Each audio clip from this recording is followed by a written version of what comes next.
Do you think this is going to be the most sex-filled show we've done on the Sex and Poo podcast? It's going to get close. I mean, it is Valentine's Day 2 days away. So, yes, that's what we were thinking. That's what we planned. Yes, of course. Exactly. Planned it just like that. We're going to get sultry. They say those sexy videos sell around the Valentine's holiday. So, yeah, we have plenty of those adult-oriented stories. Yeah. As we discovered years ago, it seems as though the podcast was mainly filled up with stories that have something to do with somebody pooing or somebody being naked, and so it sort of got the de facto nickname of the Sex and Poo podcast. But this one I think is going to it's going to be raunchy. So hide the kids. Yes, it's going to eclipse some of the other things because we are unencumbered. Great to have you back, Paul. Hi, Paul. Great to have you back. Where you been? Yeah, hi, Paul. Yeah, he's been doing things, I'm sure. Right. So my business. Yeah, exactly. There's going to be some stories here that I think will eclipse. There's untoward things outside of a Wendy's, and we're going to ramp up into it, though. We're going to it'll be just a little bit of a thing. But I think one of the first things we're going to dive into is whoops, what did I do to the slides there? Is this crazy story about the Gulf of America? I think we all know that transpired. Yes, out of all places, on Air Force One, which, by the way, looks like some type of Ramada that he's flying in. I don't know who does his interior decorating, but nonetheless, they decided that on Super Bowl Sunday, and you'll hear when we play part of the clip of a national decree going out that it wasn't just Super Bowl Sunday, it was now a new national day of observance. And may I just say something Please? Rather quickly? I'm sorry, but Gulf of America seems either like a golf course or a lake where you go and fish and drink Michelob Ultra. Like, there was some panache to Gulf of Mexico. Like, if you're telling someone I'm vacationing in the Gulf of Mexico, it's like, oh, sweet. You're going to the beach. You're going to have margaritas, all-inclusive resort. You go to the Gulf of America, it's like, yeah, there's going to be a Waffle House there. I hope, I'm going to have a couple of beers. It loses something along the way there. I gotta stop touching this thing because I'm screwing it up. I'm sorry. I know you come to this show for such high quality production, but I'm doing the best. All right, so let's watch this. The president is on Air Force One. This is on Super Bowl Sunday, and here's what transpires. Hello, everybody. Hello, sir. How are you? Nice to see you. You good? Good. Are you all set? We're flying over right now. We're flying over a thing called the Gulf of America, and I'm signing. Okay, can we stop it there for a second? Sure. It's not officially called that yet, right? He hasn't signed the proclamation. That's not right. Oh, okay, I apologize then. I know. I had that same thought, and then when I rewatched this, I realized what's actually going on is far sillier than even we realized it was. Oh, wow. Okay. Yeah. Because saying right now we're flying over, but he hasn't signed the thing yet. So I don't know if that name change has officially happened as of yet until he puts pen to paper. Hang tight because it'll become apparent as to what's going on. And perhaps you could define that. This is a proclamation declaring... Explain what I'm doing right now, would you please? I'm a little fuzzy myself. Maybe perhaps you could tell everybody what I'm doing right now. I cannot sit down and explain at the same time, so please, the floor is yours. A proclamation, and perhaps you could define that. This is a proclamation declaring today, February 9th, 2025, as the first ever Gulf of America Day. That's what's different. And that's what makes this thing so ridiculous, even more silly than just changing the name of the Gulf. He instructed the Department of Interior or whoever does this to change all the official maps to the Gulf of America about a week ago. What this is he is declaring it Gulf of America Day. Oh, because we needed another one of those. We need another, which is utter nonsense. Yeah. So there's even less reason to do this than there was to rename the Gulf. That's what makes this thing so bananas to me.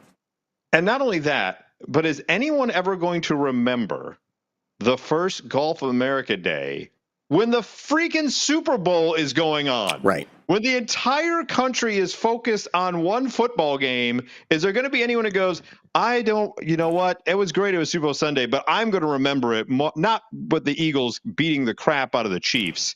I'm going to remember the first Gulf of America Day. I don't know. He thinks he might have something here. It was the president's executive order issuing a name change from the Gulf of Mexico to the Gulf of America. And we're flying right over it right now. So we thought this would be appropriate. Even bigger than the Super Bowl. This is a big thing. No, it's not. Bigger than the Super Bowl. Wow. Gulf of America Day is now bigger than the Super Bowl. He's got some work to do there.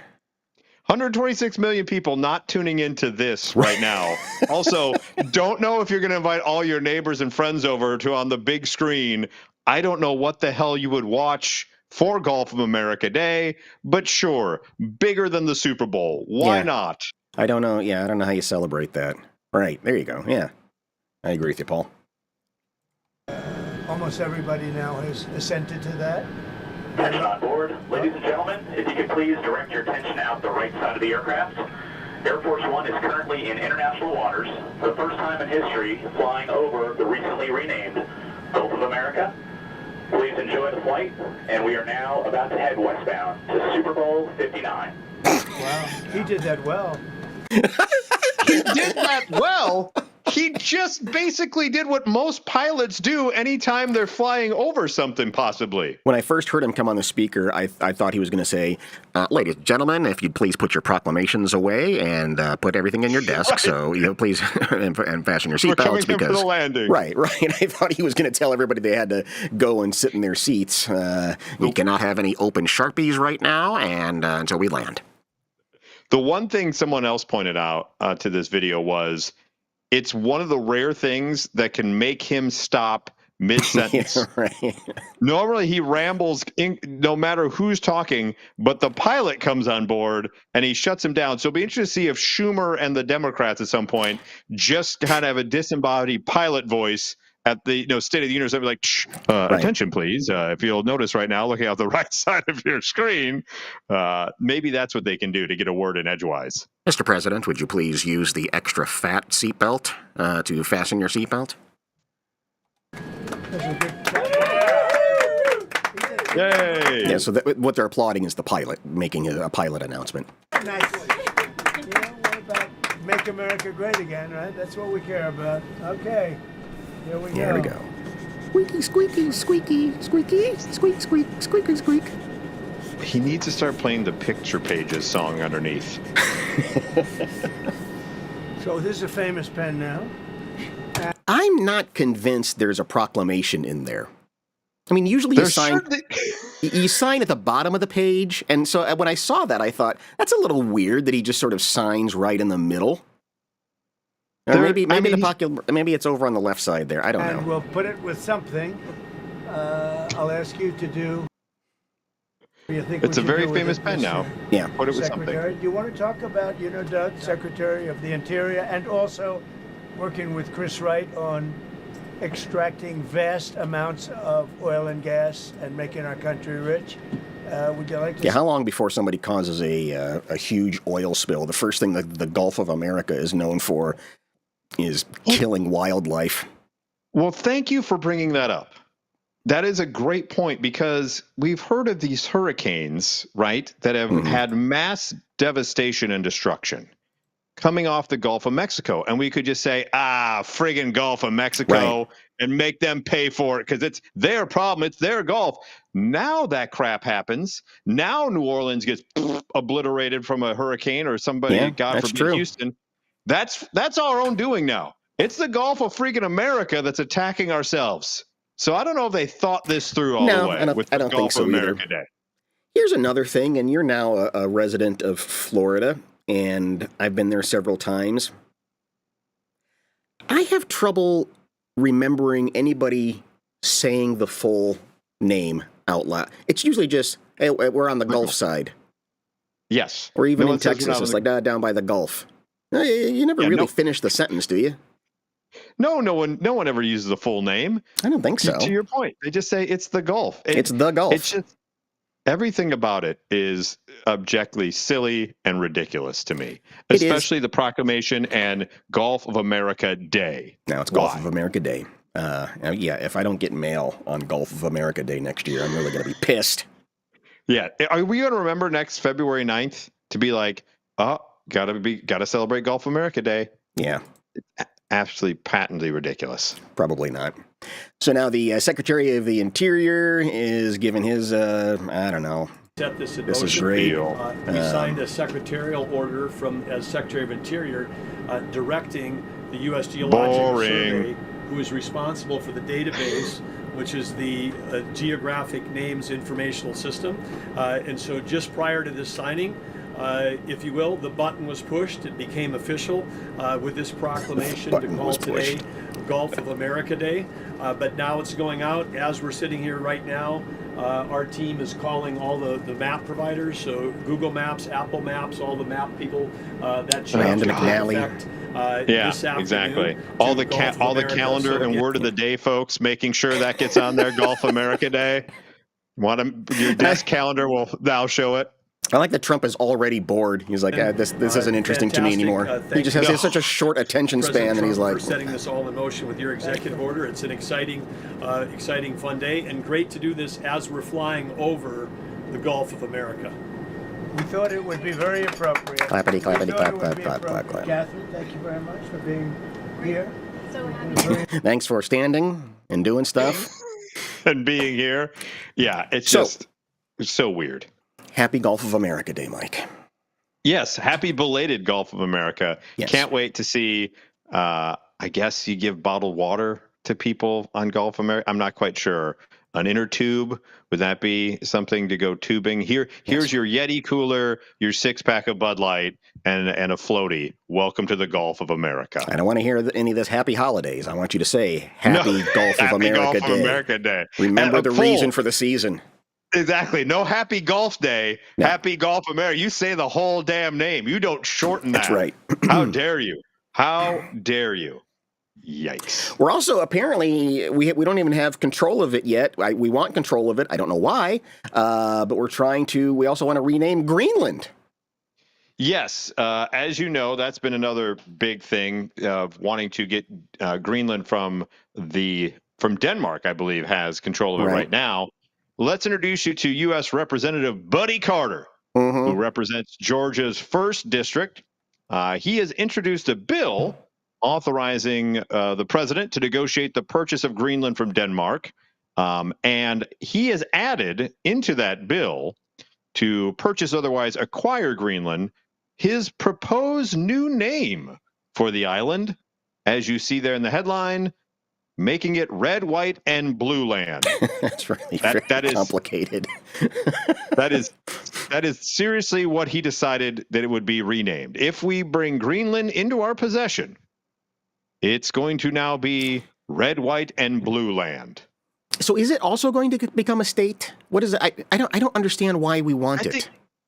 It's like, well, apparently we want it for trade and for military strategical reasons of where it's positioned, from Russia and everything else. Like it's important that way. But just because it's named Greenland doesn't mean if we acquire it and make it like Puerto Rico, because I don't think we're making it a state. I don't know for certain. They haven't really got into the nuts and bolts of that. Puerto Rico and Guam. We have no interest in helping them out becoming a state. Yeah. Why? That just seems like a cheap way out of Red, White, and Blue Land. That is, it doesn't have to stay a color. You can name it whatever the hell if you can name the Gulf of Mexico the Gulf of America, you can do better than, hey, Red, White, and Blue Land. Yeah, and I think, we all learned in school that Greenland isn't actually green, and it's also not red, white, nor blue. Correct. Yeah, it's there's also another bill in there called the Make Greenland Great Again Act. Ask the people of Greenland if they think they're not great. We got to get somebody from Greenland on the show. I want to hear some Greenland people talk. I don't know who we call. We need to. Yeah, sure what do they have there? Mayors, kings? What do they have there? I think they have kings or dukes. Kings? Don't they have dukes? Maybe the they have Duke dukes. Of Greenland. The Duke of Greenland. Hello, I am the Duke of Greenland. How are you? I will answer it on this show you have on the interwebs. I am the Duke of Greenland. Now, go ahead. I was going to say the red, white, and blue land on its face seems incredibly dumb. Right. The only reason I would be behind this, and this is the only way you could get behind me, Buddy Carter. So listen up, because I know he's watching. If you acquire it and make red, white, and blue land one just giant island of fireworks like stands, then I'm in. Oh, okay. Then I'm in. If red, white, and blue land is where you go to get like the super illegal in Illinois fireworks. Yep. Like, and that's the entire island is just one giant fireworks stand. Like, welcome to red, white, and blue land, where anything goes with your fireworks. Yeah. Then I'm on board. I'm on board. That's not a bad idea. Red, white, and blue land. Yeah. Yeah. I mean, that should be where we put all of just the debaucherous whatever it is we do when we. I don't even know what to do with it. You know what? I don't even want to go there. Even if we have it, I don't want to. It just doesn't sound like a place I want to go. No, but it does sound like a place where the redneck games would be every year. It does, yeah. It does. Yeah, here comes a delegation from Alabama to red, white, and blue land. Don't forget about the Mississippi delegation as well. So yes, Buddy Carter, thank you so much, sir. Well, you're looking right now at Larry Kudlow. Wow. Who also at one point was in the Trump administration once upon a time. Yes, he was. I do remember that. Now he's on what, Fox Business or something along those lines? Or something. I think that's where they found him, right? So we appear to be having a series of old guys saying wildly inappropriate things and not realizing it. Because we had Chuck Schumer getting aroused. Mm-hmm. We had Senator John Kennedy, right? Sex omelets. Yeah, he had his sex omelets. Right. Yeah, his big O meaning omelet instead of the other thing. And I have not heard this clip yet, but we really need to stop with the Hims has made it too easy. Hims and eugenics, I blame them. It made it too easy for these old guys to just get revved up about stuff. Yeah, and so this is what the big news was this morning on Fox Business, and he just loses his mind in the middle of this. He's going to make showers great again. For the first time in 4 years, I could take a real shower with the water pounding down on me. Not some puny Biden drizzle. It will be a wonderful feeling. I've missed it. President Trump instructed EPA Administrator Lee Zeldin to go back to Mr. Trump's old environmental orders that were terminated by Biden on water standards and flows. In other words, folks, you can let the water rip.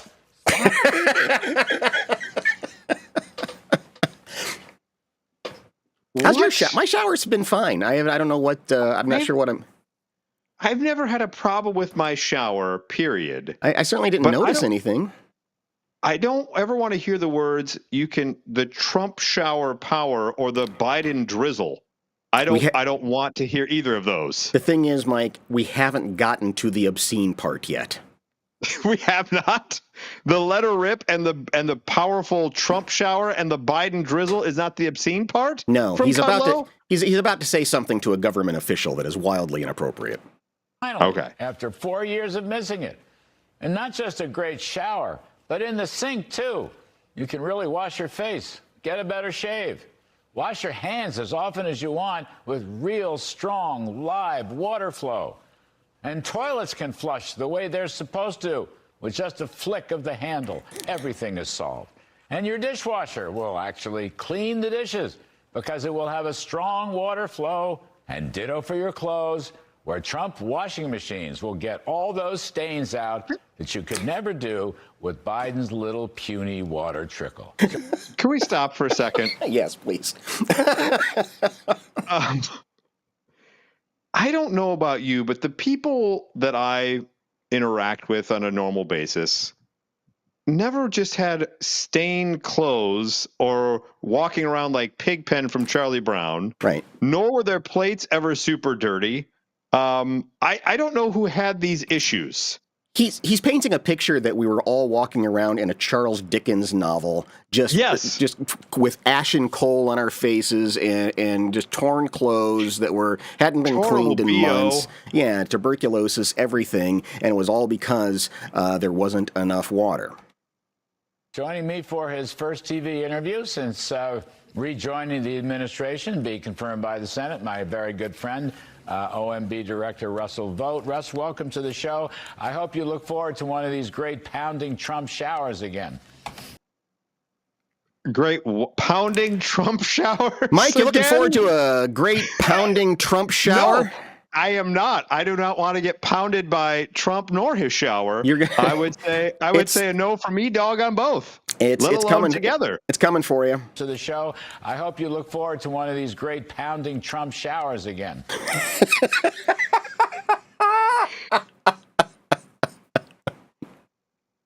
Who uses that word? Yes, the Trump shower eugenics, exactly. Man boosting formula in those pipes, apparently. Have you ever used the term pounding to describe a shower? Did you ever come out of a shower and be like, man, that was such a great shower. That water pounded the crap out of me. I have never been cleaner in every orifice than from that pounding shower that rained upon me. I don't want that. I don't want that. I didn't vote for that. That is not what I voted for in November. I enjoy. I did not either. The pressure in my shower is nice. For God's sakes, I don't want a pounding Trump shower. Welcome to the show. I hope you look forward to one of these great pounding Trump showers again. It sounds like a threat. I hope you're looking forward to this pounding Trump shower. You looking forward to it? Are you? Are you really? Are you lathered up correctly? Are all the soaps in all the right places? Because you're going to get a pounding from this shower. This flag over my shoulder right here says you're about to get one. You're about to get a pounding Trump shower. Just ask Stormy Daniels about the pounding Trump shower. Yeah. Yeah. And he is, in fact, apparently looking forward to it. Oh, good Lord. I do, Larry. Thanks for having me on. I think one of my most enduring memories from the first term is the care and the passion for which the president has for changing these policies to get back to common sense. So, the president has some care and passion when he's in his pounding Trump shower. I come up with some of my greatest ideas when I'm in my pounding Trump shower. It's just such care. He's, even though I use the word pounding, it still caresses me. It's careful and it's thoughtful, despite its pounding. It's really everything to everyone. Oh, for God's sakes, man. What are we doing here? Yes. Yeah, and I don't, yeah, I mean, there's like no awareness of what exactly people are saying out in public anymore, and we don't seem to mind. That's a good point. I like that, Paul. We have really no shame as to what we're saying in public when we're talking to people. No, yeah, we don't. Between I'm so aroused and sex omelets and now pounding Trump showers, just stop. Welcome to the show. Stop. I hope you look forward to one of these great pounding Trump showers again. I hope you look forward to it. I hope you're looking forward to this.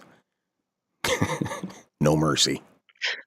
No mercy. It's going to pound the skin. It's going to peel a layer of flesh right off your body. It's pounding you so much. The pounding Trump shower. Thanks, Kudlow, for making things weird. No, I'm sorry. No. We're not done. We're not done yet. We're not done.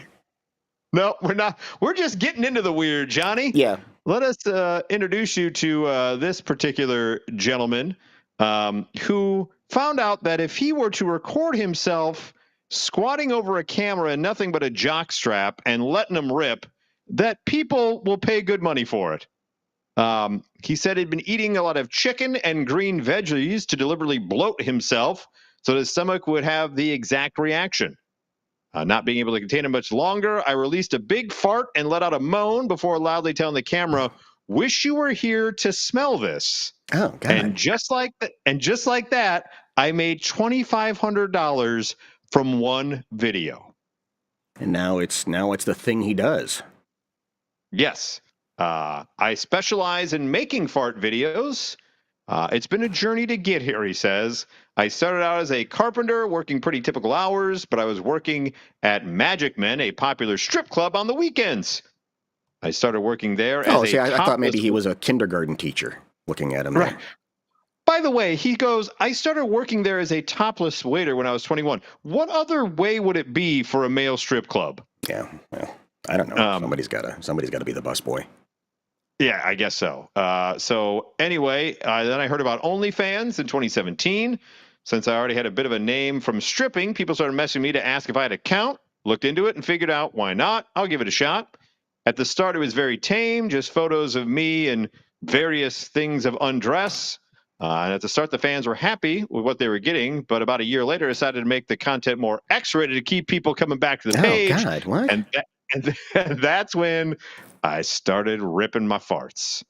My family probably wasn't thrilled about my new career. Oh, what? Dad's not super proud to be like, yep, my kid's the one selling fart videos. Mm-hmm. My first fart video request came about 2 years into making content. I remember one fan in particular was very interested and asked a lot of times, but I wasn't very keen to do so. So I kept saying no. But after a year and more people continuing to ask for it, I decided to give it a go. Made a pay-per-view video to anyone who purchased that was interested. One night only on pay-per-view, this jamoke ripping farts in a jockstrap into a camera. I tell you, yeah. I mean, everybody. There aren't many niches left on the internet. So to try to find one that you can capitalize on, probably not easy. Obviously not. I wonder how many other ideas he went through before finally that one guy who really was pushing for a fart video, and he finally said, you know what, I'm going to acquiesce, and I'm just going to let him rip. He says, I filmed it in my bathroom, providing a couple different angles. We set up, you have a 2-camera shoot?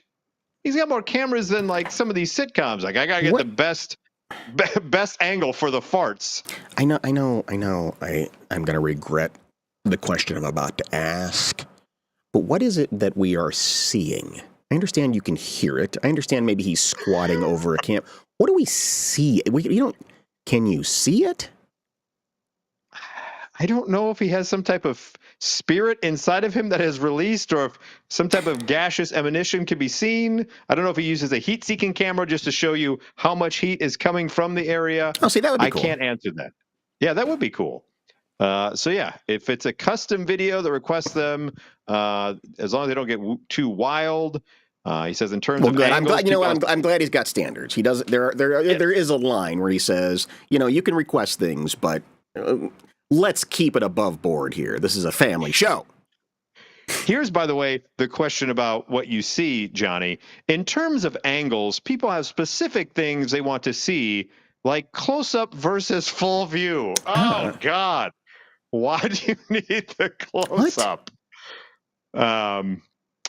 Some people want him to spread the cheeks. Others want the opposite. Some want to see my facial expressions. Okay. Who are these people on the internet that are paying for this? I'm gonna ask another question, Mike, that I'm gonna regret asking, but I'm gonna ask it anyway. And feel free, those watching as well. Feel free to ask the questions as well, or call in. 707-4-Monkey is the phone number. I mean, isn't you can't spread and fart, can you? You have to. I mean, the cheeks are part of the instrument. Of the sound effects. I think so. Yes, that's right. I mean, cheek shape. That's very true. Is part integral. Of the reason that's funny. Otherwise, it's just if a man farts on a video that's being paid for and no sound is made, has he really farted on the video? I mean, it's a philosophical questions that we answer here on this particular podcast and program. God almighty. So yeah.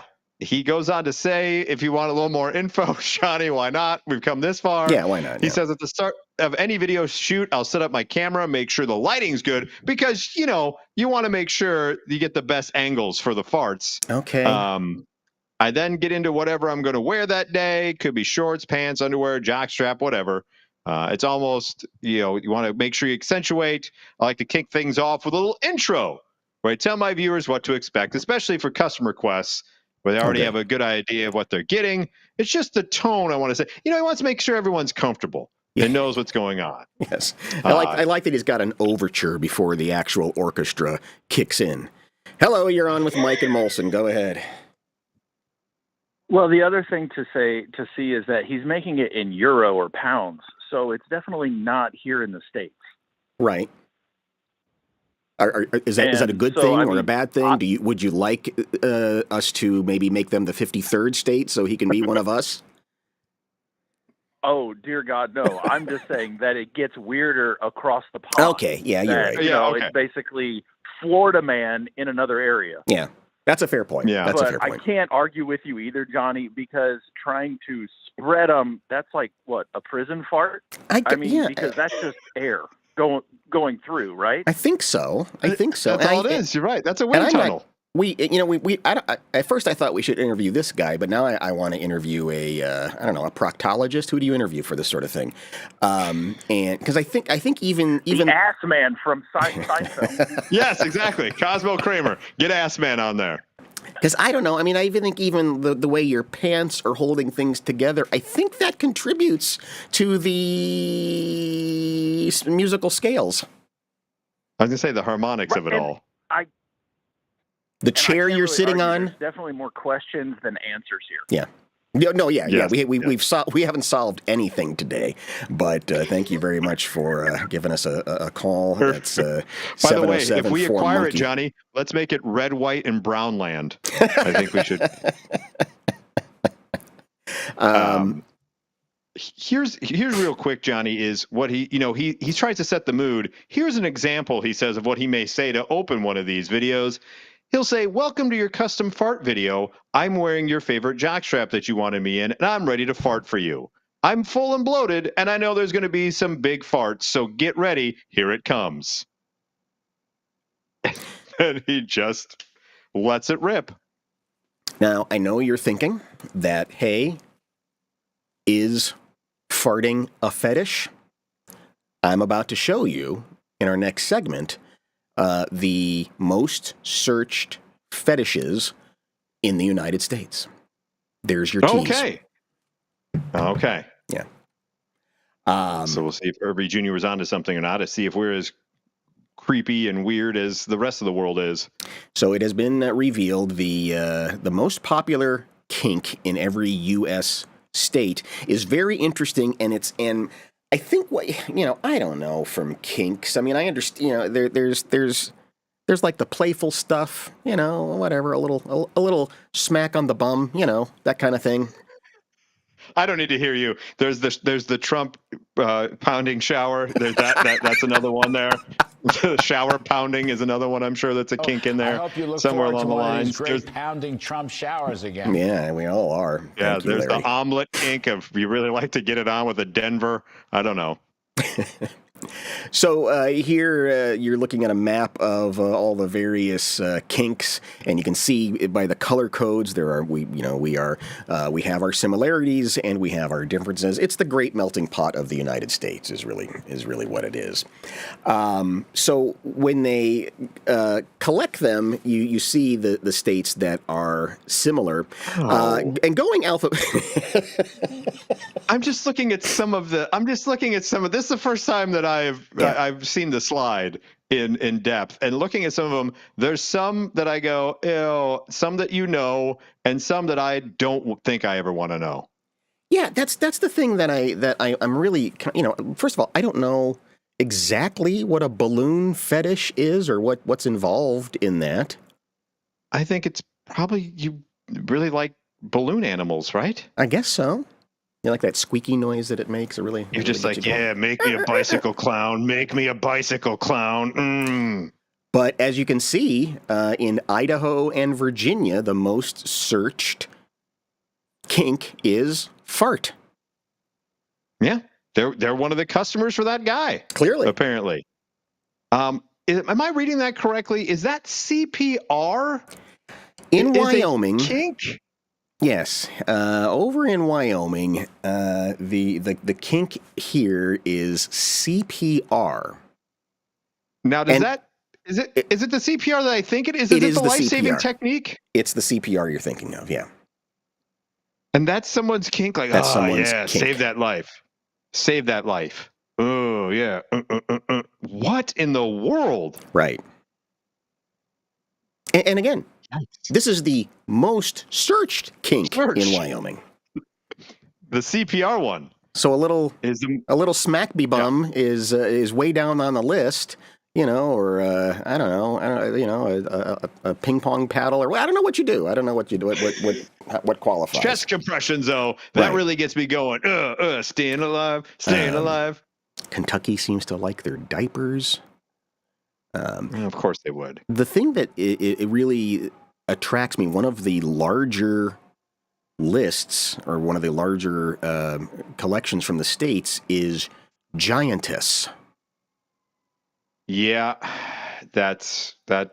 Arizona. Yeah, people are weird. Yeah. DC, Indiana, New York, New Jersey, Tennessee are into this fetish that the woman is really, really big and you're really, really small.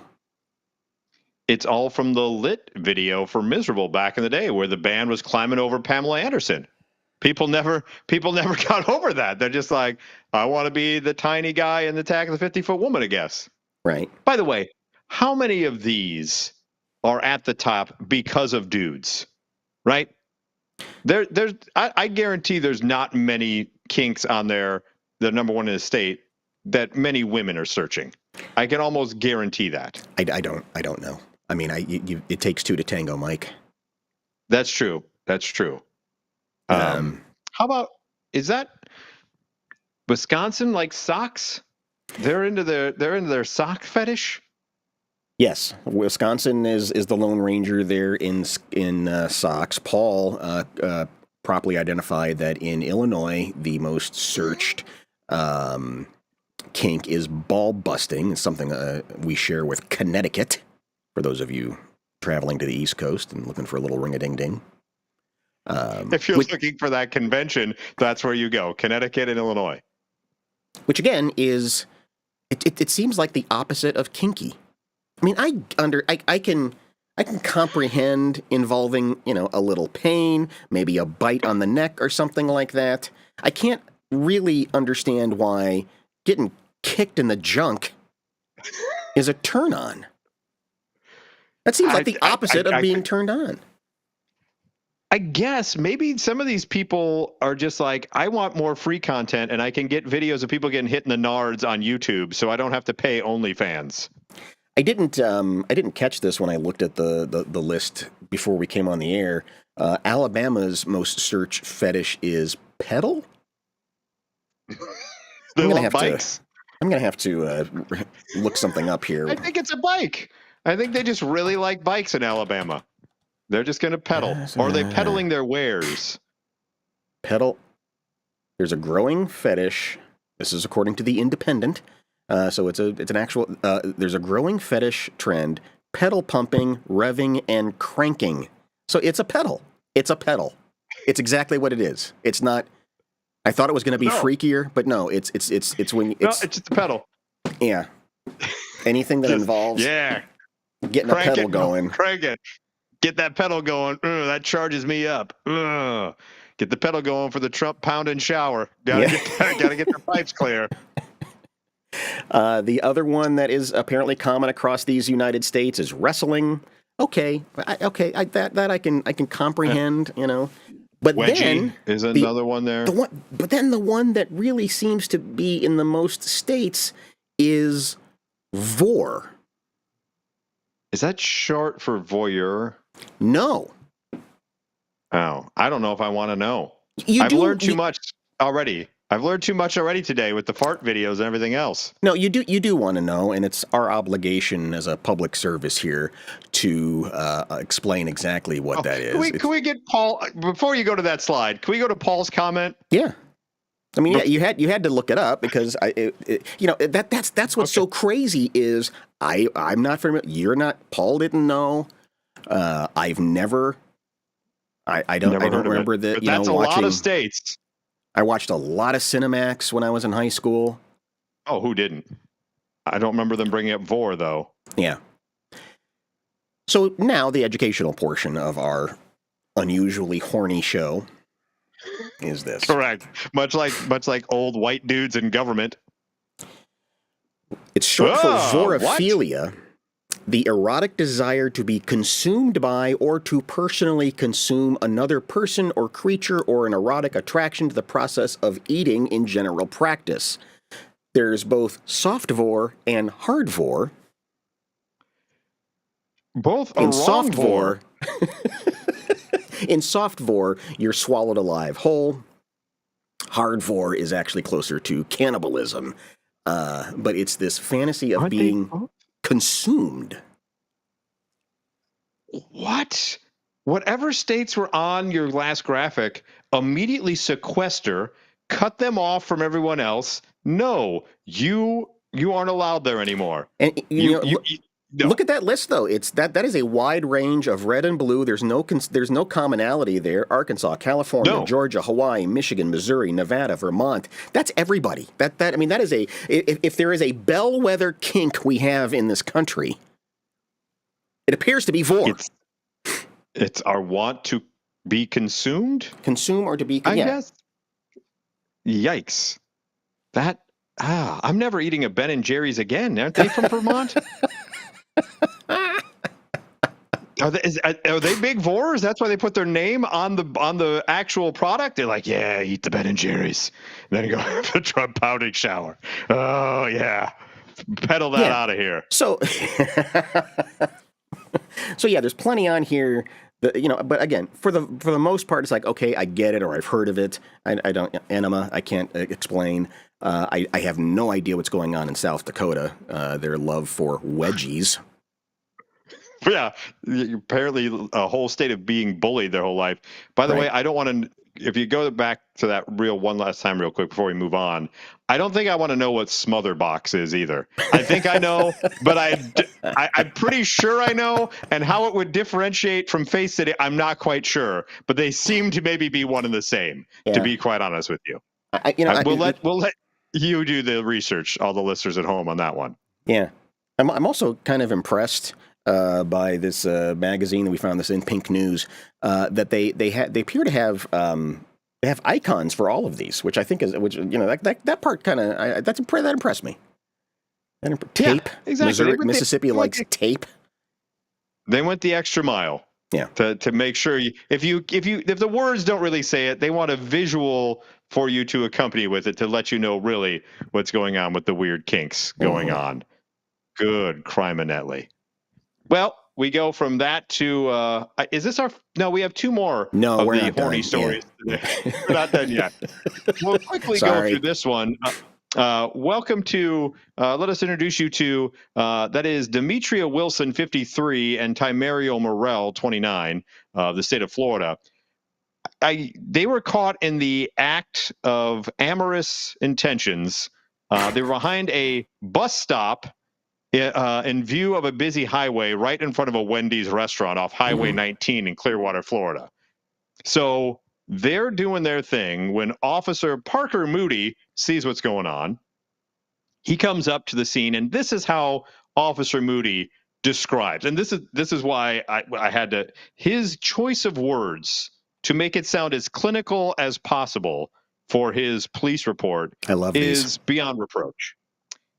He says, and I quote, when Officer Wilson showed up, he found that the woman in the situation, Miss Demetria Wilson, was unencumbered by pants and was on her right side with her buttocks facing her partner. Unencumbered by pants. He continues. Merrill's pants were pulled down and he was, quote, in a turgid state as he repetitively engaged with Wilson. Wow. That is some wordsmithery, is it not? Yeah. To say, when I happened upon the scene, the woman in question was unencumbered by pants with her right side and buttocks facing the individual who was in a turgid state and repetitively engaging with Miss Wilson. Is there a reason why it has to be so stupid when they write like that? I mean, we all know what he's saying. Oh, exactly. But it's got to be legalese. He can't be like, yeah, I saw these two jamokes boning on the side of the street outside the Wendy's.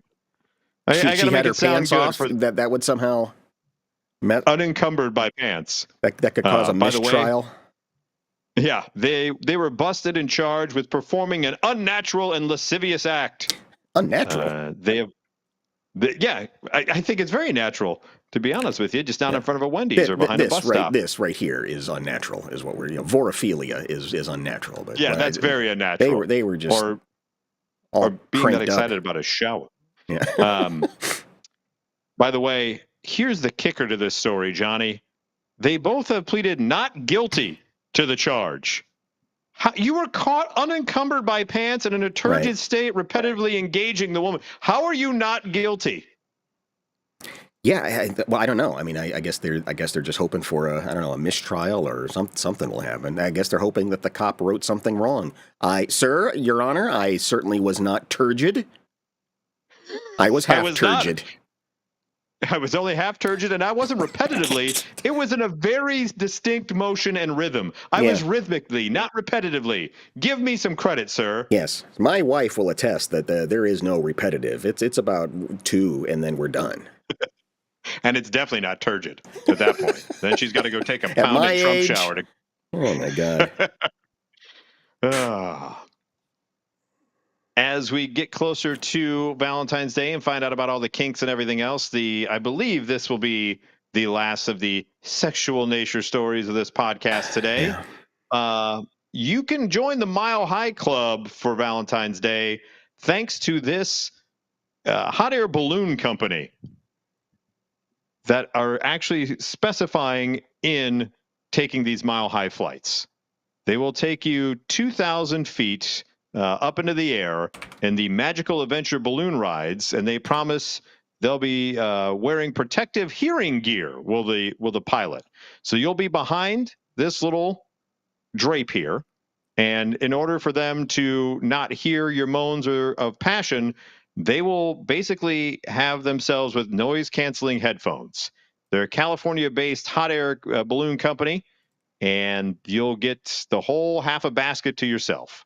The pilot will be wearing protective hearing gear, as I said, focused solely on flying, and you'll get the balloon to 5,280 feet up in the air while intimate, basically. So while you and your person do the ring-a-ding-ding up in the hot air balloon. Can you, though? I mean, seems like what was going on in the previous story was easier to manage. Well, I feel like that's a pretty precarious place to become amorous, right? Right. Any little like movement there could throw off. Yeah, any little movement there can throw off the course, as well as you may be dumped out of that place. So I don't know if that's something that you should be doing. You could. They're promoting it. And I also don't know if you could do it in a standing position, because I guess you're high enough up that people wouldn't be able to see you from the ground when you get to the peak height of the situation. Right. But that seems like you should be doing below deck, as it were. I'm trying to, for those of you who are watching on the live stream or on YouTube, I'm trying to enhance this photo here that CNN provided, because I don't know if you can see there's a lot of ballast that woman is carrying right there. And I know ballast is a big thing in balloons. She seems to have a lot of ballast. She does. There's a lot of floating going on that she's got. That's for sure. Right. That is for sure. I didn't notice that earlier, but she seems to be a little heavy on the ballast. On the ballast part of things? Yeah. And if they've got to lose some ballast, I don't know how they do that. I think that's what those are called. That's ballast, right? Yeah, you know what? I'm going to take your word for it. And I don't know how you deflate those in the midst of the approach at the ending. How much would you pay to maybe lose your life in the throes of passion on a hot air balloon, Johnny? What do you think the price of this flight is? I mean, I don't even know what a normal balloon flight. What is it? $200-300? I don't know. I don't know how even what you charge for that. Prices start at $1,400 for just 2 people, but if you want to get freakier and deakier, each additional person up to 10 is $159. You can have 10 people up there? Doing their whole thing, if you would like. So yeah, it comes with champagne and everything else. Holy crap! Like our viewer Eric, would you do it in a chair? Would you do it in the air? Would you do it in a basket? Would you do it in a casket? See, the ad campaign writes itself, doesn't it, Eric? That's great. Yes, Dr. Seuss right there. Well played, Irby Jr. Very nice, very nice. But yeah, that just seems precarious at best to be humping that high up in a hot air balloon. Got to make sure you don't have a chesty ballast if you're doing that. Well, I think we all kind of remembered that first girlfriend or the first real serious relationship we were in, and suddenly you discover things about women that you didn't know or you weren't told. Because I don't know if it was like, well, you went to an all boys school, but well, that was just high school though. When did you have sex ed? Well, that's a whole different, because I went to Catholic institutions. Oh, even my worse. entire okay. Yeah. Right. So there was nothing like sex ed's being taught by a guy who took an oath of abstinence. Right. It's like, well, if it were to happen, I think this is what would transpire. So yeah, I had to learn on the fly, as it were. I mean, I think a lot of us would remember being just separated. The girls would go over there, the boys would go over here. Boys would go over there. Yeah. And, somewhere along the way, I think we missed some details about each other. And Bored Panda had people write in and say things that they didn't know about women until they had a girlfriend. And we're not going to go through all 71, but I grabbed about a half a dozen here that I thought were... Number 54 was interesting. Apparently, they discuss everything with their girlfriends and assume we do the same. That's interesting. And I think that's right. I feel like that's right. Yes, they're much more open with their conversation about things, but we don't. We don't. We don't conversate in that way. No. For instance, right? After this particular episode of the podcast, a female listening would then go and be like, I can't believe some of the stuff these guys said about, and would talk about, have you heard of this? Have you heard of that? In a very intellectual way. Guys who listen to this podcast would be like, do you believe that guy farts for money? Can I do that? Is that, do you got an extra camera? Do you think I can make some money? I've had some pretty big stinkers. Yeah, but I think when women are together, though, they're discussing things about their personal lives that you have to remind me regularly what your wife's name is. That's how little we talk about. Right. Exactly. Things of substance. Please Correct. tell her that's not true. Okay, just tell her that I will. I will make sure. Yes, please tell Sarah I know what her name is. I will make sure to tell Becky that you know exactly what her name is. Another one that was on here. They don't wash their hair every time they wash their bodies. This fascinates me too. That women will take showers and not wash their hair, and it will dictate how much time they take to get ready if they do or do not. Because I noticed that too. Of like, there'll be somebody where I'm like, oh well, I'll have to, you still have to shower, so it's not. Oh no, I'm not washing my hair, so it's only going to be like 30 minutes. Then what? You're not? No. I'm gonna keep it in. I had it styled last night. It's gonna be fine. And I'm not even sure how you successfully, and they do it successfully. They come out with dry hair. There's no way I could pull that off. I don't know how to do that. The shower cap. They have shower helps caps? in that particular. All right. Yeah. There's a whole burgeoning industry, Johnny. I'm learning things right now. Yes, you didn't know. And Sarah... if it wasn't for your wife, Stacy. I'll tell you what, yeah. Kathleen there, man, so. Number 48, this person discovered how expensive women's underwear is. It is bananas what women pay for their under things. I mean, we can. He said you can go to Walmart and get a 6-pack for under $30 and you're good for, I don't know, until the next presidential election. And not only that, but the amount of salespeople that need to help them with it. Yeah. Right? No man has gone in and then had somebody else in the men's section go, can I help you find? Oh, those are going to cup it just right. Or what kind of cut would you like with that? Whereas it's a whole ordeal when you walk into Victoria's Secret, and then you look at the price, you're like, yeah, really? You're right, and the varietals that exist. I mean, Yes. there's just, we pretty much have two shapes of underwear that we have. Boxers. Boxers. We have boxers. Then there's the boxer briefs. Yeah. And then there's the tidy whities. Right. That should be the array. There's some other guys who will do the banana hammocks or whatever, and that's their prerogative. They want to do. I know there's obviously some on the fringe there, but for the most part, we have two. That's it. Correct. And they have 70, and they're a fortune. They have subreddits of subreddits, if I may use that what metaphor. Did I just do to my what the hell did I just do? I look like a maniac here. Jesus. Yeah, you got a little Bernie Sanders going on there. I'm telling you, the top 1% has all the good underpants. Number 53, my first girlfriend showed me that women usually always smell way better than us. It's insane. That is a gift women have. They really do understand keeping their sense in control. Yeah, they love themselves some Bath and Body Works. Number 32, I need to stop cheating on her in my dreams. I think that's one thing that all men have in common. We all can share that story where she had a dream that you cheated on her and takes it out on you in real life. What did I do? I know. You know what you did. No, I don't. I was sleeping for... But you know what you did. Yeah. You know what you did. We've all had dreams that kind of stick with us through the day. It's like, oh, that was kind of weird. But if they have a dream that you were not faithful, holy crap, forget it. You've got to apologize, and I don't know how. You got a tough couple of days and some flowers and other things to be purchased. That is for certain. Yeah. Number 47. This guy didn't think. He just assumed women don't have armpit hair.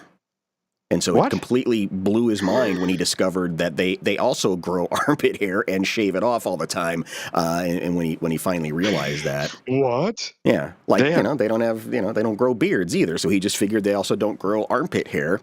And once he figured that out, it just completely rocked his world.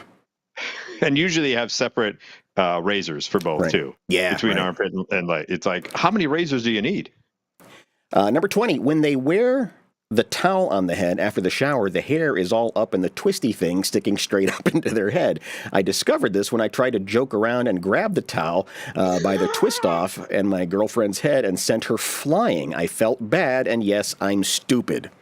I didn't realize that until right now, that all the hair is inside of that up here turban. Yeah, they it's not where you would think it would be. It's not where you think it would be. Thought they were just wrapping their head with a towel, but the whole thing goes up in there like a like it's a process, man. Yeah, exactly. It's a swirl cone. And to go along with the underwear, bras are more expensive than they realize. Eric chimes in and says women don't wash their bras after each use. You know what? I can jive with that. There's some things that guys don't wash after each use. Yeah, it's fine.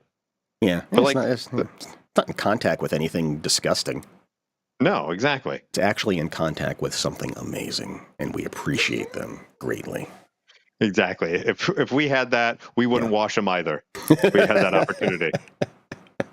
When I was a bachelor, I had an empty trash can in the bathroom for 3 years. After getting married, I then had to empty that trash can almost weekly. I never realized how many swabs, wrappers, and other things were needed to be disposed of in the bathroom. That's a big one, yeah. It is the skincare routine and you got to get the cotton makeup removing pads, and then you have 3 different types of Q-tips because the Q-tip for makeup is different than the Q-tip that you would actually use for the ear, which is different than the Q-tip you use for dab. It's like, wow, how do you keep it all straight? They got those triangular. Does Jennifer have some of those? That time I got her name right. Yeah. I was trying to make a joke. You're like, oh wait, that's the real. Damn it. I suck. Almost made it the entire that was rest almost of the funny. show. They with the I don't know what they are. The little triangles. Yeah. But yes, that is true. A bachelor can have a trash can in the bathroom that just sits there like an ornament, and then as soon as a woman is involved, that fills up fast. Yeah, it does. And in fairness to this article, the ones that we're skipping over, some of them were very legit. Well, first of all, about 38% of them had something to do with a woman's period that men, can't figure out. Yeah, exactly.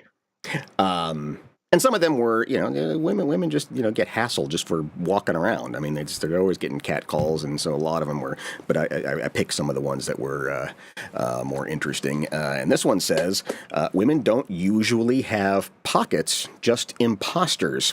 And that's another thing. Women get excited when they have an article of clothing that has pockets. Especially if it's a dress. Big deal, especially a dress. Oh, my Lord. Oh, my Lord. If there is a dress with pockets, it is if they have found the nexus of the universe. Like they've found the meaning of life of, oh, my God, now I have. And I think, you know what? I think that's a reason why cargo shorts were invented, because they don't have any functioning pockets. So they put it all on us. They're like, here, you carry it. And we're like, sure, we'll take 8 pockets on a pair of shorts. Why not? Yeah, right. And when you see pockets, they're either ridiculously small or they're just dummy pockets. Yeah, they're useless pockets or they're dummies. Yeah. Or even they're functioning, nothing can. You're right. They're too small. Nothing can actually fit in there. Say thank you to Becky for letting us make fun of her in our podcast today. When next time see her, I will make sure Stacy knows that she means a lot to both of us. Stupid. Well, big nominations today. This is always controversial. These are the nominees. These are not the ones who are going to be in the Hall of Fame, but these are the nominees for the Rock and Roll Hall of Fame. And you can go right now and vote at the Rock and Roll Hall of Fame website, because they can't. I read about it because the Village people are saying they need to be in, and we'll get into that at some other time. But like first they go through a bunch of historians, 1,000 people that put together the ballot, and then the public kind of chooses and can vote right now, and then the top 4 kind of move on from there. So we'll go through real quickly and rank the merits of these Rock and Roll Hall of Fame nominees for the class of 2025. We'll start there at the top left. And for those who just listen to the podcast, you'll know the names of these bands. We'll start with Bad Company. Are you yay or nay a Bad Company? I got no problem with Bad Company. No, I think they're fine getting in. If Boston and Foreigner and all those other ones are in, why not Bad Company? Moving to the Black Crowes, another one I'm fine. They had a certain sound to them, right? The Robinson Brothers. Right. Now, with both Bad Company and Black Crowes, fine with them being nominees, I don't think they're going to make it in. I don't think so either. I don't think there's enough support there. I don't think they've reached the height of success in the recording industry to get them in. Right. The next gentleman I'm surprised isn't in yet. Yeah, me too. Joe Cocker, who, played Woodstock, was the voice of Wonder Years. I mean, the guy had a lengthy career. I mean, Daniel Stern voiced Kevin Arnold, but and also the wonderful ability to be able to make fun of himself, Joe Cocker, with Belushi doing the wonderful Joe Cocker right next to him on Saturday Night Live back in the day. Yeah, but you're right. I'm surprised he's not. And I'm curious. So if he's nominated and doesn't get in, is that it? It certainly seems that way. It does seem that way. There's not a lot of repeat nominees. Like if you don't make it in, it seems like they forget about you, and you don't get back on the ballot. Like our friend Joe Tex has not returned since he didn't make it. I don't want to bump no more with no big fat woman. Yeah. Still mad about that. I'm mad about that, and I'm mad about the 2020 election. Those two things. Those are the things that really get me cranked up. So Joe Cocker, I think, has a good chance of getting in. Next to him, Outkast. And this will bring up the debate that people will have about, they're rap. Get over yourself, right? And Run DMC's in there, NWA's in there. We have rappers in the Hall absolutely. And Outkast. I mean, we know Hey Ya, we know Sorry Miss Jackson, all that kind of stuff. Every album they had was really big. They had a good 6 or 7 during their run, and after they really hit it big. Every album they put out went to number 1 or number 2. Yeah, so I would say they have a pretty good chance. Then you move to a band who just got back together, known famously for the brothers beating the crap out of each other, Oasis. Yeah. I don't know if they have the breadth of the career, Johnny, needed to be in the Rock and Roll Hall of Fame. I don't know. I think out. Well, two things. I think they were. I know they were a lot bigger in the UK than they were here.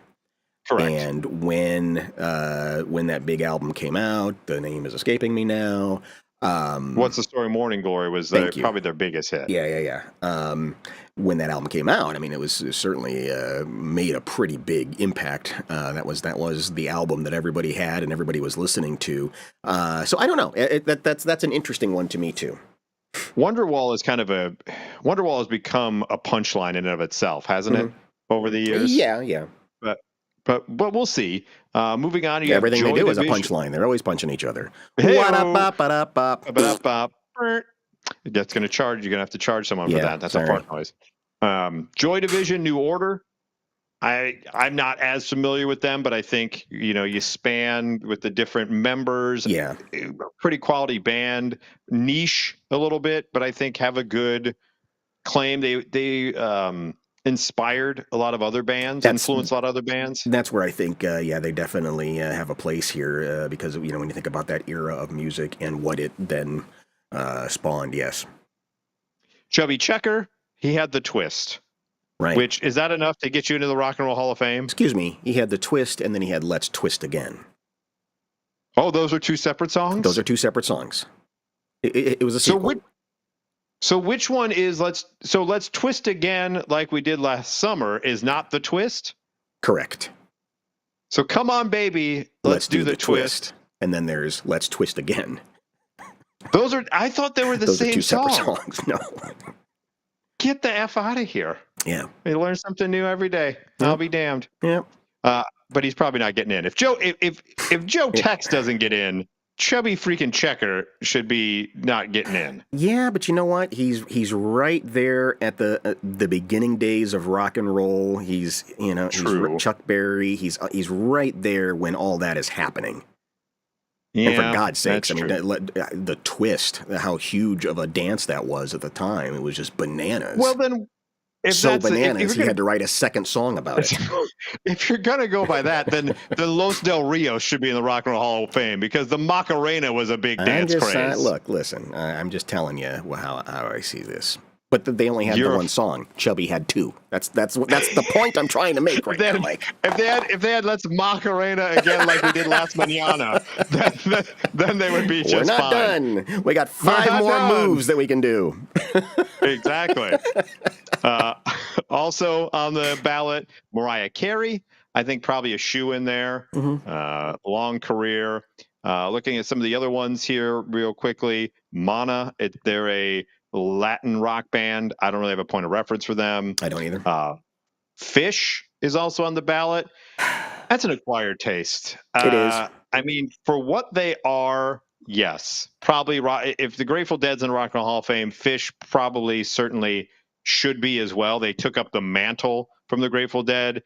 It's just not my cup of tea. And also, I wouldn't want to be in their induction class because that particular ceremony is going to take 8 hours. Oh my God! Because they're going to play, and they're going to never stop.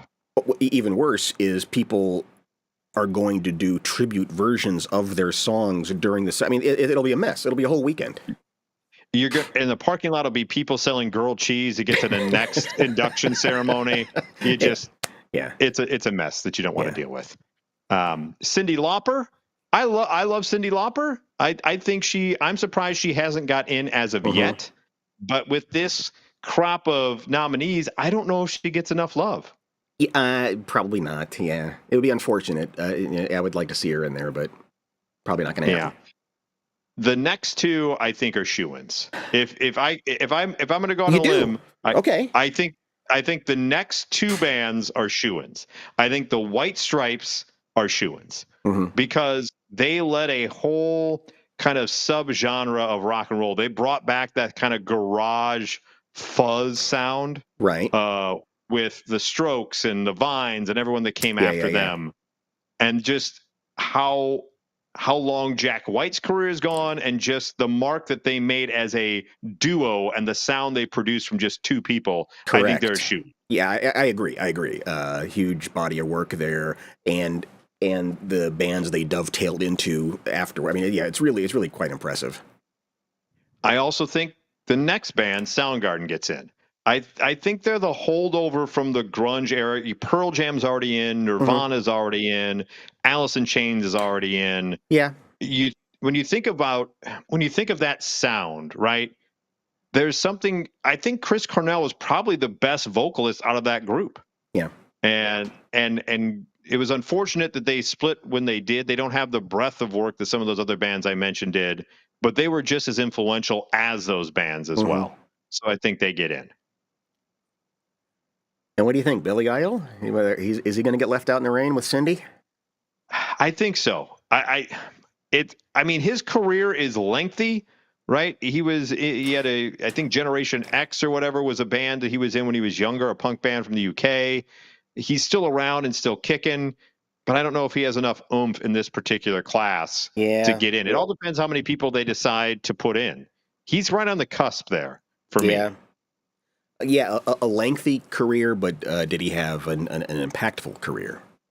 Well, I'm sorry. My apology. Paula, sorry about that, Paula. Yeah, Billy Idol gets it. Why can't she? So maybe the wedding singer helps him get over the edge a little bit.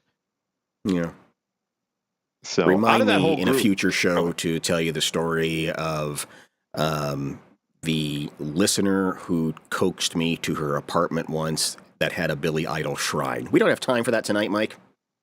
Oh, I will remember you. I will remind you to get that story out there. It's a story worth telling of the time that, I got the only time that a listener coaxed me to come over and only to discover a Billy Idol shrine next to her piranha tank. But we don't have time tonight. Oh, okay. We don't have time for that story about Deidre, who you finally remember oh so well. So yes, but, out of that group, I would say, if I'm a betting man, White Stripes and Soundgarden, I would say definite. There's a lot of other ones that are quite on the cusp, and we'll see how it all shakes out later this year. Have they always had public voting as well? Yes, but it used to not be as heavily weighted. Okay. It used to be just one band would get in via the public. Now they whittle down that roster to the final 5 or 6 by public vote. And then the experts go in and say yay or nay of who gets in or not. Well, it's always fascinating, and nobody's ever happy when it wraps up, and everybody's got an opinion on that, and their favorite one never makes it in. That's always what happens. Yeah, we are a nation that loves to complain about things. We are. All right. Thank you very much for joining us on this live broadcast journey. And if you're listening on the podcast, we appreciate that. Watch for the mini clips that come up on YouTube. Like, share, subscribe. We're posting stuff every day. What else? What am I forgetting here? Now, make sure you ring the notification bell so you know when we go live for these, mostly on Wednesdays, but sometimes on Thursdays. Yeah. And I guess I will leave the folks with this, Johnny, we covered a lot of really horny ground today in this pre-Valentine's Day one. So if you're feeling a little dirty, you know what you need to do. Just the way Larry Kudlow said it. Go get yourself a pound and Trump shower. That's right. And she'll like it too.